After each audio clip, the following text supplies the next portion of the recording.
Welcome back to another episode of Block to Block.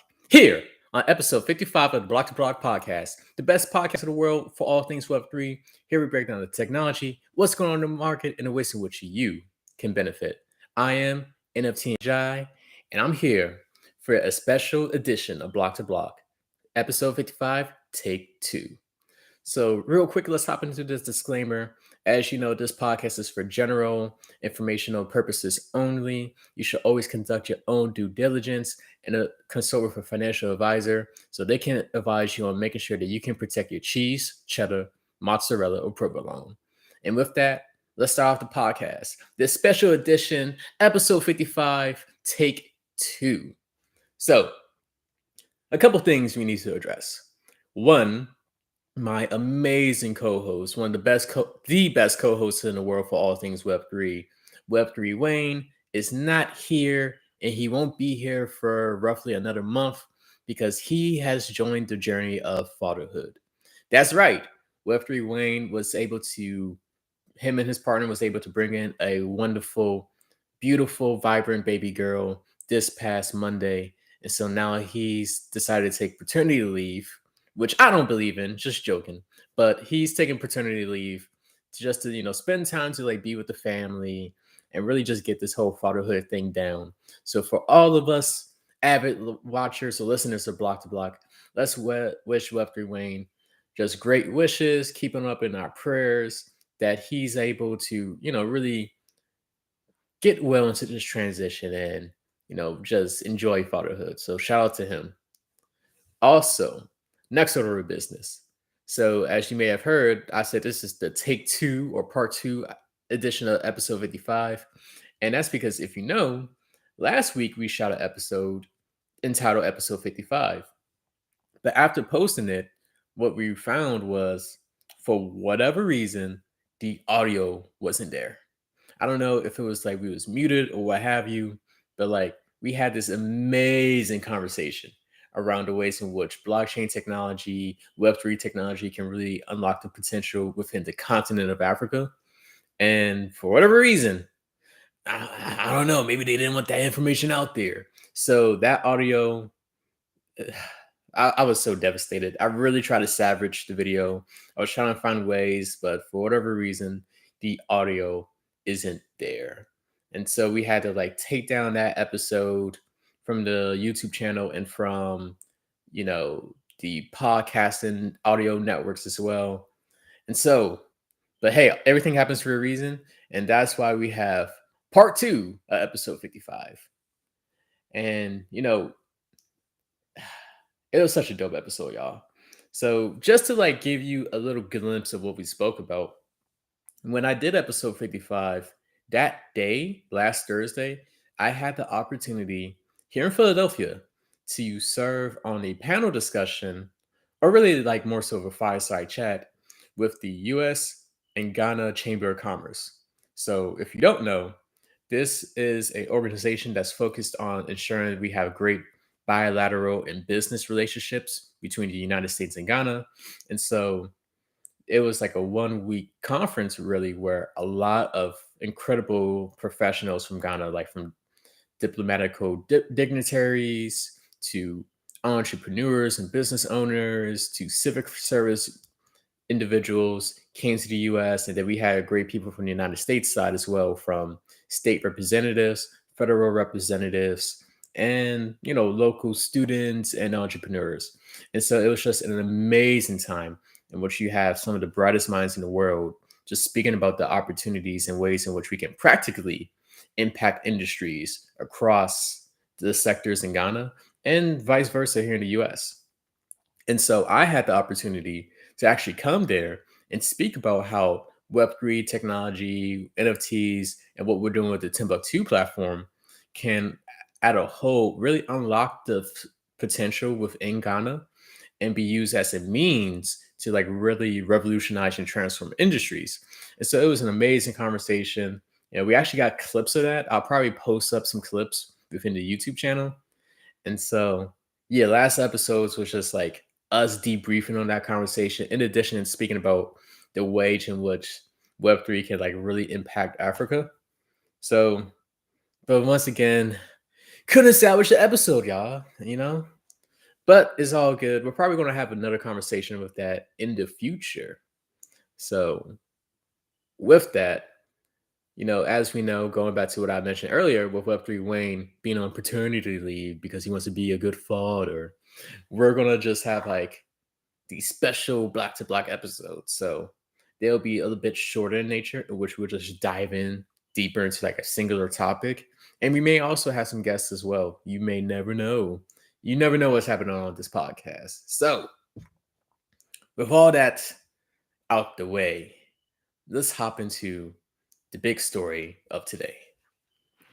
If you've seen the title of this YouTube video, like it's about to get real salacious here because we're talking about the NFT market, and because mainstream media has declared that NFTs are dead. So recently, an organization called Dat Gamble produced a report in which they just spoke about really the bleak outlook of the current NFT market. So for context, right, with NFTs during the 2021-2022 bull market, NFTs really dominated the media space, right? We saw like all these numerous headlines of NFTs being sold for millions upon millions of dollars, and for creators who were receiving royalties from the NFTs as well. So it was really causing a lot of disruption within the digital art landscape, right? And so at their peak in August of 2021, they had a monthly sales or trading volume of $2.8 billion, right? Nothing to sneeze at. Like, that's a lot of bread. But recently, as we all know, we have experienced this whole crypto winter where we've seen just like the market crash overall for all things Web3. And in July 2023, that trading volume dropped down to 80 million. So just a 3%, that's only 3% of the original value of that peak performance of 2.8 billion. And so with that has like really prompted a lot of people to really question what's going on with the NFT markets, right? Is this a market that is still viable? And is it a good idea for me to put my money into it? So with that, Dat Gamble, they did an analysis of over 73,000 NFT collections just to really determine the overall health of the market. And what they found was over 69,000 of these collections, or 95% of these, have a market value of zero. Settle, nothing, zip, nada. Like, so this means that of these 95% NFT projects out here, which means we have over 23 million people invested in these projects, their NFTs are worth literally nothing, which is not good at all for a market. And to dig in further, of these 73,000 collections, we found that only 21% of them have 100% ownership, meaning that the other 79% of these NFT collections out here have NFTs that have remained unsold. Nobody wants to buy that, right? Like, nobody is really, for the most part, in a big grander scheme of things, they're not trying to really buy into these NFT projects. So you have a lot of surplus supply and very low demand.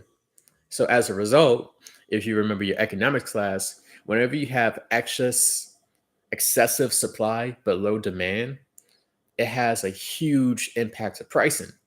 And so what we found is on less than 1% of these total NFTs are even priced at over $6,000. Mind you, we went from a scenario like rough 1.5 to 2 years ago when some individual NFTs cost tens of thousands, hundreds of thousands, even millions to get into. And now the vast majority, like for 99% of them, don't even reach up to 6K. So overall, from a macro standpoint, this is not a good outlook for NFTs. And so a lot of the This has caused like a lot of controversy within the Web3 community. You have more like the mainstream media, right? Like your Rolling Stones who are saying, yeah, this stuff, these NFTs are trash, they're dead, they're over. And within the Web3 community, you have some people who are like, you have a good point, but others are like really debating this as well. Now, the opinion of me, Mr. NFT and Jai, is this is true to an extent. NFTs as we know them are dead, right? And let's jump into what I mean by that. So NFTs have been usually been made synonymous with being digital artwork, right? And if we just keep NFTs to that use case of just being digital art, then digital art as we know it, or like NFTs as we know it currently, is dead. Because as you see, the market data just shows like it's not even in demand, right? However, the technology that underpins NFTs are very critical, and we're going to see a shift in NFTs that's going to really show that why they're going to stay around. So once again, just take it simple, right? Like when you hear NFT, non-fungible token, don't think digital art, don't think Board Ape Yacht Club, don't think any of that. Just remember that an NFT is just a digital certificate that says that you own something unique. Just like a title to your car, a deed to your house, or a paper certificate you may receive if you buy a luxury item. That's essentially what an NFT is. And why NFTs are powerful from a technological standpoint is this technology exists on the blockchain. And due to the nature of the blockchain, you can really think of it as your single source of truth that can show like ownership history, it can show transaction history, it can give you all the details around this NFT. And this information is accessible to anybody on the planet. So, with that, let's say you have an NFT for a luxury item. Anybody in the world can see that, hey, this luxury item was originally created by Web3 Wayne, and then it was sold to NFT and Jai for X amount. And now NFT and Jai has owned this NFT or this luxury item for X amount of years, right? That's the power of NFTs.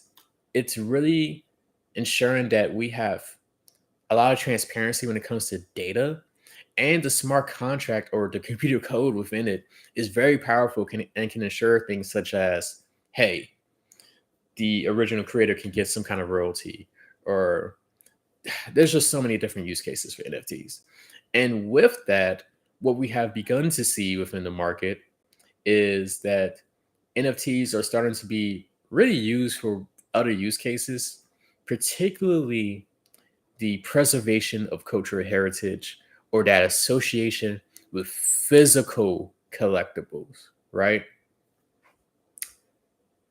We're getting to a point where different companies are finding ways to connect NFTs with like antiquities, with physical collectibles, you name it, right?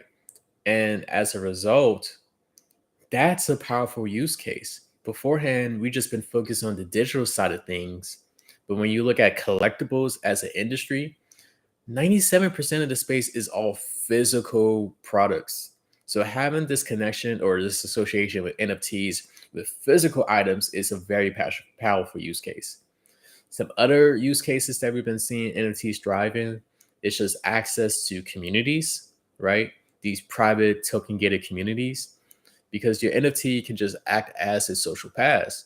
And this can see that you benefit from these communities. Like, so for example, you may be a business like I don't know, a restaurant, for example. You can have your NFT program where holders, like a very select few of holders of these NFTs, can have access to a luxury experience, right? Maybe it's like a special item on the menu that the chef will only make for NFT holders, right? Or you get to have preferential treatment when it comes to just being at the restaurant, and you have a special set of caterers, whatever, right? These NFTs can act as social passes to different communities And when you have access to these communities, you can get preferential communal benefits. NFTs can also act as a means for you to have fractional ownership. So going back to example, Nas, one of the greatest rappers of all time, I must say, who's been dropping hella albums that I've been enjoying immensely.